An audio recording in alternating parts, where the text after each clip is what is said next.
Jamel Debbouze n'avait que 14 ans lorsqu'il a perdu l'usage de sa main, après un terrible accident.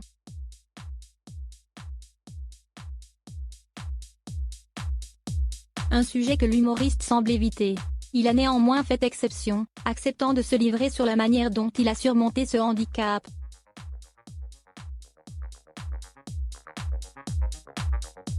Dédramatiser, c'est plus simple et mieux à vivre. Jamel Debbouze sait de quoi il parle.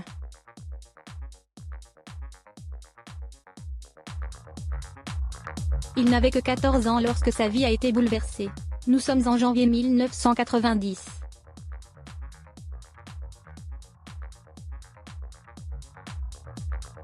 Le jeune garçon est happé par un train. Il perd l'usage de son bras droit, tandis que l'un de ses amis perd la vie.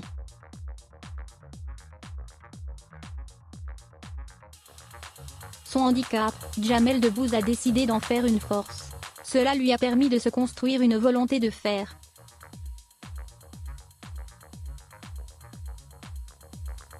De se façonner un destin hors du commun. De sortir du lot. Pourtant, il s'agit presque d'un sujet tabou.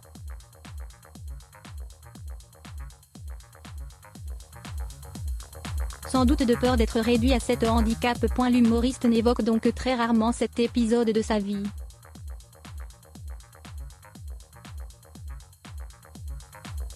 Mais il a accepté de se livrer face aux caméras de Combini, expliquant avoir surmonté ce drame grâce au déni.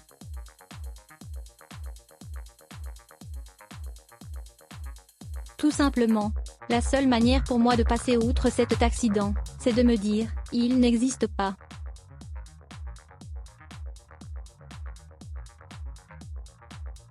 Il existe évidemment, c'est là. Je le mets dans ma poche. Et j'avance, explique l'époux de Mélissa Theriault.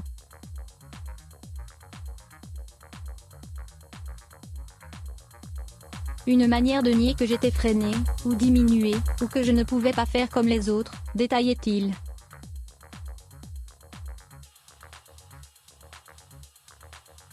Les circonstances de son accident. Lui qui, à l'époque, rêvait d'être danseur, s'est mis à danser tout de suite.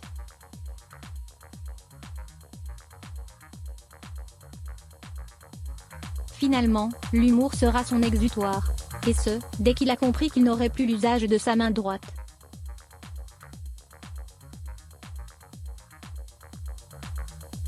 Le jour où on m'a appris que je ne bougerais plus le bras, j'ai tout de suite demandé au docteur s'il pouvait me prêter son stylo pour écrire de la main gauche, s'amuse le papa de Léon et Lila.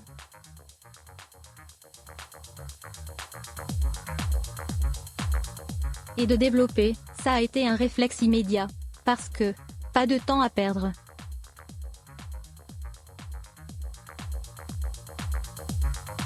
Et pour cause, plus que jamais, il sait que la vie peut être courte. En février dernier, Jamel Debbouze dévoilait face aux enfants de l'émission Au tableau les circonstances de son accident.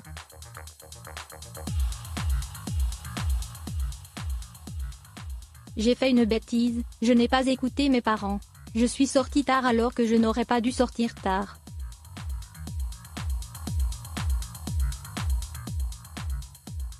Je me suis retrouvé sur un quai d'une gare. Je voulais gagner un peu de temps, j'ai vu le bus passer, je ne voulais pas le rater.